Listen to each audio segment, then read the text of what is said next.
I've got a question for last man at the end, then. Okay, is this a film about rave or is it a film about building? Can you tell us? Why not both?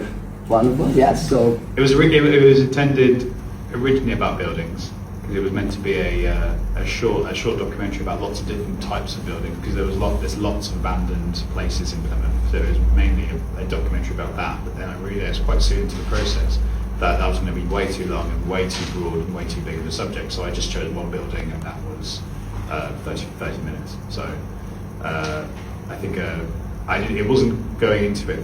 I wasn't intending it to be about rave specifically. It just kind of turned out that way because it was the main subject of the building itself that I discovered. Yeah. Okay, what about the other side, the rave culture? Yeah. Yeah. What about it? You tell me. Oh. In the film. Well, it was because I just wonder, because I belong to that generation. It's an interesting one because it started out in Chicago in '86, I believe, and then it moved to Manchester, I believe, quite soon after that, like a year later.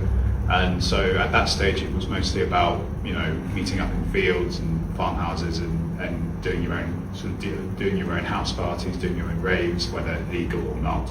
And then by around 1990, the venues and the organisers started to take notice, and raves became an indoor thing as well, like an organised commercial thing.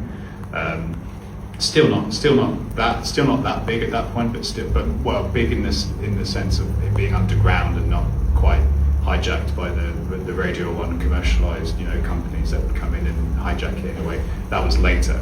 So for this one, it was mostly about the era of one building in Plymouth, and I think lots of documentaries and things they sort of explore what was happening in London or Manchester or Birmingham, these big cities, quite a lot. But I don't think much was talked about what was going on in the southwest and what was going on in Plymouth, because there's an assumption that we were kind of out of touch, or we weren't as in sync, but in some ways we were as in sync, or perhaps even a little bit further. It's just no one really gave a crap. And how did you? Can I ask you, how did you? Because there's a lot of people involved. How did you pick them? How did you? There's a lot of people involved. The people I interviewed. Yeah. I just did a call out on social media. There's a few Facebook groups that I just gave a form to. People just filled in them to put forward their interest in being interviewed or give an archive and stuff. So it was just that people came to people like volunteers. Yeah.